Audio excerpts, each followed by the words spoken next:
அனைவருக்கும் வணக்கம். Welcome to our channel ready learn achieve RL அகாடமிக்கு தங்களை அன்புடன் வரவேற்கிறேன். ஸோ எல்லாருமே கேட்டுக்கிட்டு இருந்த ரொம்ப எதிர்பார்த்த ஒரு வீடியோ தான் டிஎன்பிஎஸ்சி கம்பைன் டெக்னிக்கல் நான் இன்டர்வியூ போஸ்ட்.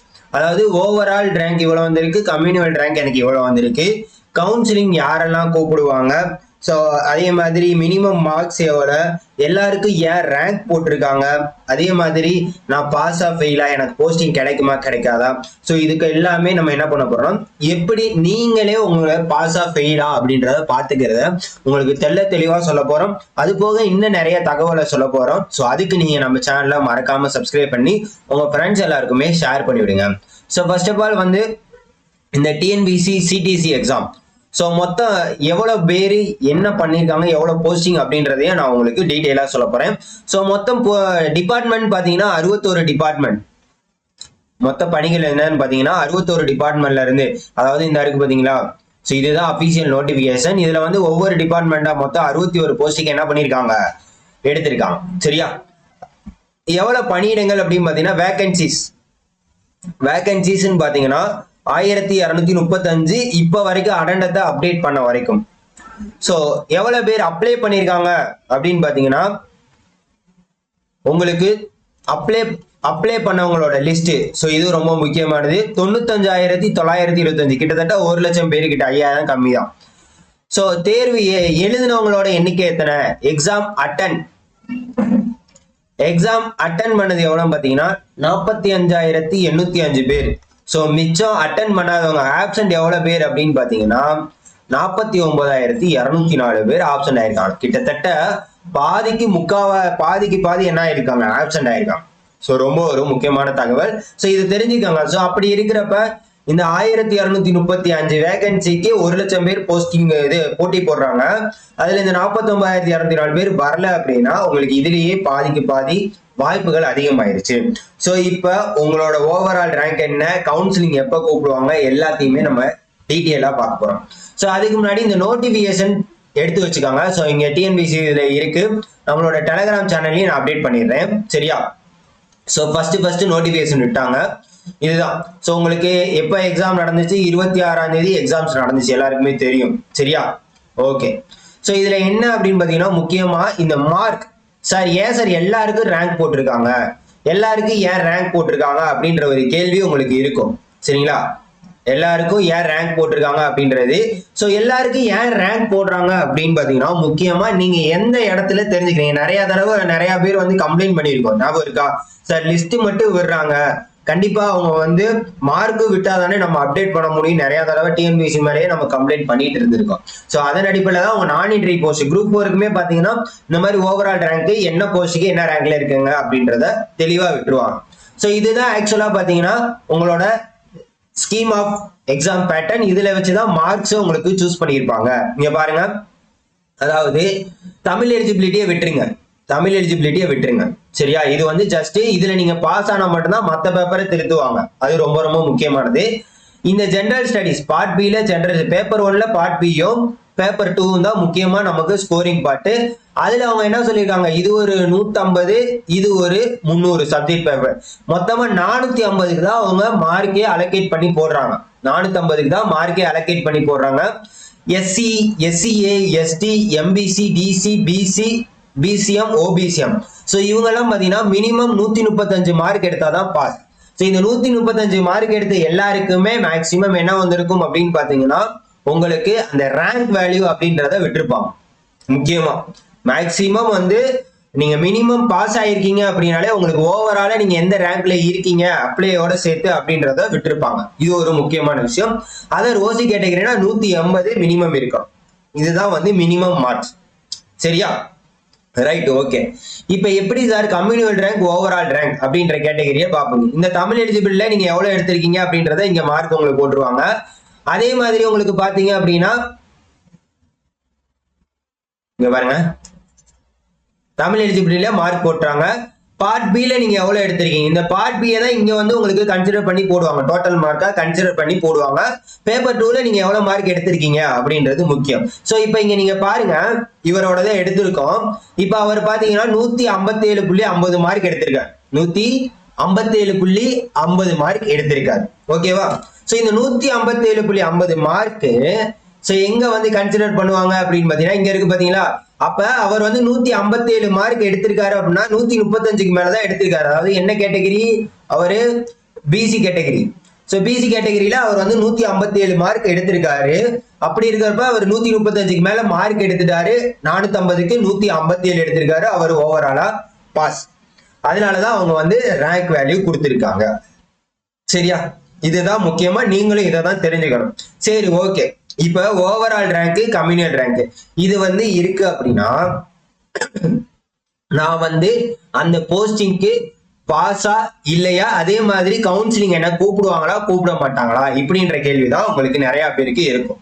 சோ இதை பாத்துக்கோங்க.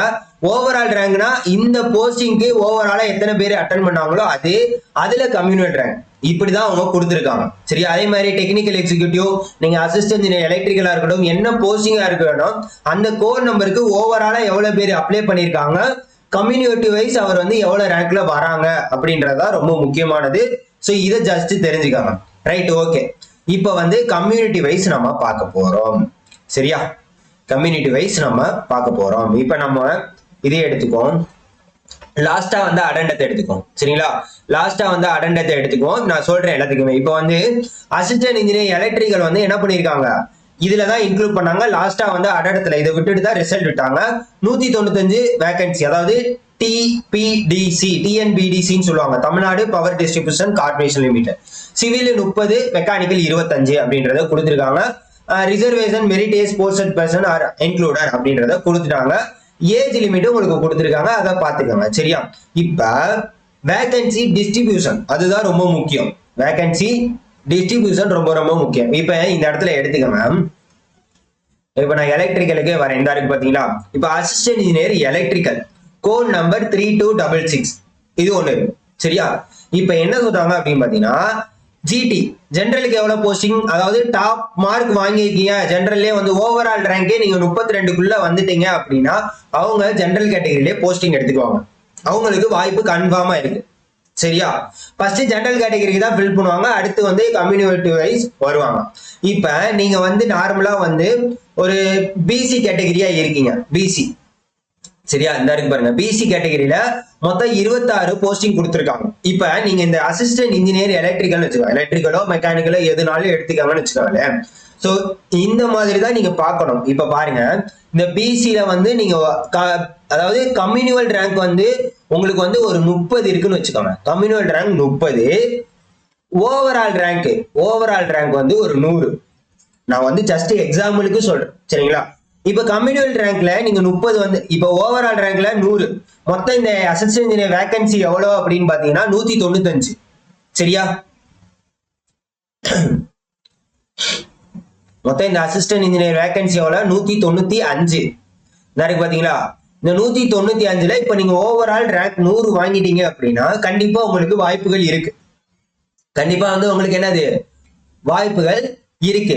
ஆனா கம்யூனியல் ரேங்க்ல நீங்க 30 வாங்கியிருக்கீங்க, ஓவரால் ரேங்க்ல நீங்க 100க்குள்ள வந்துட்டீங்க. ஆனா கம்யூனியல் ரேங்க்ல நீங்க 30 தான் வந்திருக்கீங்க. உங்களுக்கு வேகன்சி பாத்தீங்கன்னா 26 தான் இருக்கு. அப்ப 4 பேர் தள்ளி தான் நீங்க இருப்பீங்க. அப்ப இந்த இடத்துல உங்களுக்கு வாய்ப்புகள் வந்து கம்மியா தான் இருக்கு, வாய்ப்புகள் கம்மியா தான் இருக்கு. சப்போஸ் அந்த கவுன்சிலிங் போறப்ப அந்த சர்டிபிகேட் வெரிஃபிகேஷன்ல ஏதோ தவறுதலா இருந்தோ, முன்னாடி இருக்கிற ஒரு 2-3 பேர் மாறி போயிட்டாங்க, நீங்க கடைசியா 26வது இடத்துல வந்துட்டீங்க அப்படின்னா உங்களுக்கு வேகன்சி கன்ஃபார்ம். சோ இப்படிதான் நீங்க பார்க்கணும், புரியுதா. அதே மாதிரி இந்த பிஎஸ்டிஎம்ல இருக்கு பாத்தீங்களா சார், எலக்ட்ரிக்கலுக்கு எல்லாம் பிஎஸ்டிஎம் எங்க சார் இருக்கு, பிஎஸ்டிஎம் வந்து கிடையவே கிடையாது எலக்ட்ரிக்கலுக்கு அப்படின்ற ஒரு கேள்வியும் வரும். சோ அப்படி இருக்கிறப்ப பிஎஸ்டிஎம் எங்க ஆட் ஆகும் அப்படின்னு பாத்தீங்கன்னா அந்த கேட்டகரியோட ஜெனரல்ல ஆட் ஆகும். அதாவது இப்ப பிசில ஜெனரல் இருக்கு பாத்தீங்களா 26, இப்ப இங்க பிஎஸ்டிஎம்ஏ கிடையாது எலக்ட்ரிக்கலுக்கு. அப்ப இந்த பிஎஸ்டிஎம் தூக்கிட்டு எங்க போடுவாங்கன்னா இந்த ஜெனரல் கேட்டகரியில போடுவாங்க. அப்போ உங்களுக்கு என்ன ஆயிரும், இந்த வேகன்சி 34,000. அப்ப நீங்க வந்து கன்ஃபார்மா போஸ்டிங் வாங்கிடலாம். இதே மாதிரிதான் நீங்க எல்லாத்துக்குமே பார்க்கணும். சரி, கவுன்சிலிங் எப்படி சார் கூப்பிடுவாங்க, எல்லாரும் கேட்கக்கூடிய கேள்வி. கவுன்சிலிங் என்ன ரேஷியோல கூப்பிடுவாங்க அப்படின்றதுக்கு இருக்கும். சோ மேக்ஸிமம் டிஎன்பிசியை பொறுத்த வரைக்கும் பாத்தீங்கன்னா 1:3 ஆர் 1:5.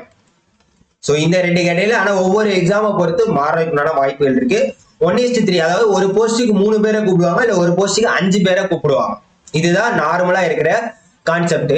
ஸோ அப்படி இருக்கிறப்ப இந்த போஸ்டிங் எடுத்துக்க வச்சுக்கோங்களேன். இப்போ assistant engineer civil, Tamil Nadu police housing corporation limited. So இதை நம்ம எடுத்துக்கோம். ஸோ இதுக்கு வந்து நம்பர் ஆஃப் வேகன்சி 5 பேர் அப்படின்னு பாத்தீங்கன்னா, இப்ப 5 பேர்ல எவ்வளவு பேரை கூப்பிடுவாங்க அப்படின்னு பாத்தீங்கன்னா 1:3னா 15 பேர், 1:5னா 25 பேரை கூப்பிடுவாங்க. புரியுதா? அப்படியே இன்டு மல்டிபிளேஷன். சோ இப்ப வரப்ப ஓவரால் ரேங்க் நல்லா எடுத்தவங்கள ஜெனரல் கேட்டகரியில போட்டுருவாங்க. இந்த பிசி கம்யூனியல் ரேங்க் இப்பதான் உங்களுக்கு கம்யூனியல் ரேங்க் முக்கியமா அஃபெக்ட் பண்ணும். சோ இந்த மாதிரி தான் நீங்க கால்குலேட் பண்ணணும். இப்ப டைரக்டா நான் இப்போ ஒரு மெக்கானிக்கலுக்கு இதுக்கு கூட போறேன். சரியா? மெக்கானிக்கலுக்கு சொல்லிடுவோம். அதே மாதிரிதான் இப்ப நீங்க வந்து யாரா இருந்தாலும் சரி, இந்த ஸ்டாட்டிஸ்டிக்கல் இன்ஸ்பெக்டர், கியூரேட்டர், இப்ப இந்த இதெல்லாம் பாத்தீங்கன்னா கியூரேட்டர். ஸோ இதுக்கெல்லாம் இந்த டிஸ்ட்ரிபியூஷனை வச்சுதான் நீங்க பார்க்க முடியும். சரிங்களா? டிஸ்ட்ரிபியூஷனை வச்சு மட்டும்தான் உங்களால கால்குலேட் பண்ண முடியும். ரொம்ப ரொம்ப முக்கியம். இப்ப இங்க இருக்கு பாருங்க. இப்ப technical executive mechanical 3383 code number. இங்க ஜெனரலுக்கு 1, ஜெனரல் பிஎஸ்டிஎம் 1, ஜெனரல் உமன் 1, மொத்தம் 13 வேகன்சி. அப்ப 13 வேகன்சினா 1:3னா 39 பேரை கூப்பிடுவாங்க. அதாவது ஓவரால் ரேங்க்ல இருந்து 39 பேரை கூப்பிடுவாங்க. சரியா? ரொம்ப ரொம்ப முக்கியமானது, அதை பாத்துக்கோங்க. சரியா? இல்ல 1:5 அப்படின்னா 5 எவ்வளவு? உங்களுக்கு 65 பேரை கூப்பிடுவாங்க.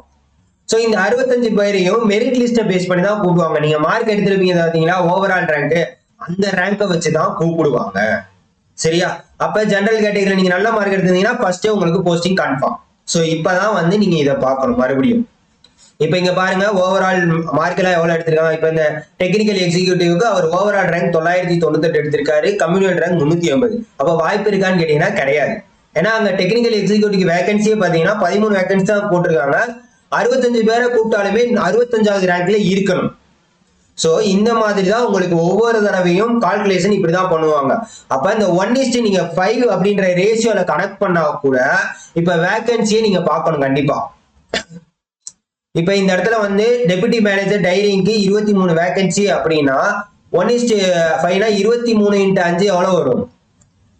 115. அப்ப நீங்க ஓவராலா வந்து எவ்வளவு 115வது ரேங்க்ல இருந்தா மட்டும்தான் உங்களை கவுன்சிலிங் கூப்பிடுவாங்க. ஓவராலா நீங்க 115வது ரேங்க்ல இதுல இந்த டெபுட்டி மேனேஜருக்கு இருந்தா மட்டும்தான் உங்களை கூப்பிடுவாங்க. சோ இந்த ஓவரால் கம்யூனியல் புரிஞ்சுச்சா? புரியலன்னா தயவு செய்து வந்து கீழே கமெண்ட் பண்ணுங்க, இல்ல மறுபடியும் கூட யாருனாலும் நமக்கு கால் பண்ணி கேளுங்க. சோ ஓவராலா இந்த வேகன்சி டிஸ்ட்ரிபியூஷன் வச்சுதான் நீங்க பார்க்க முடியும். இதோட நோட்டிபிகேஷனோட லிங்கை வந்து நான் உங்களுக்கு இதுல போடுறேன். சரிங்களா? டெலிகிராம்ல அப்டேட் பண்ணிடுறேன். தயவு செய்து போய் பாருங்க. நீங்க என்ன போஸ்டுக்கு அப்ளை பண்ணிருக்கீங்க, உங்களோட இப்ப இந்த தமிழ்நாடு ஆபரேட்டிவ் மில்க் ப்ரொடியூசர்னா இதுல ஓவரால் வேகன்சி எவ்வளவு? இதுதான் வந்து ஓவரால் வேகன்சி. இதுக்குதான் உங்களுக்கு ஓவரால் ரேங்க். சப்போஸ் நீங்க ஓவரால் ரேங்க் இந்த 12னா 12க்குள்ள இருந்தீங்கன்னா கண்டிப்பா போஸ்டிங் கிடைக்கும். இல்ல கூட இருக்குன்னா கம்யூனிட்டி வைஸ் வேகன்சி என்னன்றத பார்க்கணும். இப்படிதான் எடுப்பாங்க. இப்படிதான் என்ன பண்ணுவாங்க, எடுப்பாங்க. இபியா இருக்கட்டும், எந்த டிபார்ட்மெண்டா இருக்கட்டும், இப்படிதான் எடுப்பாங்க. ஒவ்வொரு டிபார்ட்மெண்ட்டுக்கும் இப்படிதான் அனலைஸ் பண்ணுவோம். இப்ப வந்து நிறைய பேர் வந்து நான் டிஎன்எம்ஏடபிள்யூஎஸ்லயும் பாஸ் ஆயிருக்கேன், டிஎன்பிசி எடுக்கலாமா, டிஎன்எம்ஏடபிள்யூஎஸ் எடுக்கலாமானா எது பவர்ஃபுல்லான போஸ்டிங்னு பாருங்க. எது பவர்ஃபுல்லான போஸ்டிங்னு பாருங்க, அதுதான் நீங்க சூஸ் பண்ணணும். இப்ப இந்த இடத்துல உங்களுக்கு என்ன ஆகும் அப்படின்னு பாத்தீங்கன்னா, இப்ப டிஎன்எம்ஏடபிள்யூஎஸும் வருது, டிஎன்பிசி வருது அப்படின்னா அவங்க இப்ப சப்போஸ் இதுல பாஸ் ஆயிருக்காங்க, டிஎன்எம்ஏடபிள்யூஎஸ்ல பாஸ் ஆகி போஸ்டிங் வாங்கிட்டாங்க அப்படின்னா அந்த இடத்துல உங்களுக்கு ஒரு போஸ்ட் காலியாகும். அந்த இடத்துல உங்களுக்கு ஒரு வாய்ப்பு வரும் டிஎன்பிசில. சோ இந்த மாதிரி தான். சோ அந்த இடத்துல வாய்ப்பு கம்மியா இருப்ப ஒரு ரேங்க் முன்னாடி போவீங்க. சோ இந்த மாதிரி தான் ஒவ்வொன்றும் போவீங்க. என்னால முடிஞ்ச வரைக்கும் உங்களுக்கு தெளிவா புரிய வச்சிருக்கேன் அப்படின்றத நான் நம்புறேன். சரிங்களா? ஓவரால ரேங்க் லிஸ்ட் போட்டதுக்கு காரணம் தான், கவுன்சிலிங்கும் இதுதான். சோ கவுன்சிலிங் லிஸ்ட் கூடிய விரைவில் விடுவாங்க கண்டிப்பா. சோ அதை நம்ம பார்த்துருவோம். பிஎஸ்டிஎம் பத்தியும் நான் சொல்லிட்டேன். சரிங்களா? ஓகே. அதே மாதிரி இப்ப மெக்கானிக்கல், இப்ப அசிஸ்டன்ட் மெக்கானிக்கல் இந்த டிபார்ட்மெண்ட்டுக்கு பார்த்துக்கோம். சரிங்களா? இந்த இப்ப உங்களுக்கு தமிழ்நாடு பவர் டிஸ்ட்ரிபியூஷன்ல மெக்கானிக்கலுக்கு நான் சொல்லிடுறேன். சிவிலுக்கும் அதே மாதிரி நான் சொல்லிட்டேன், அந்த மாதிரி தான். இப்போ ஓவரால் வேகன்சி மொத்தம் பாத்தீங்கன்னா 25 வேகன்சி.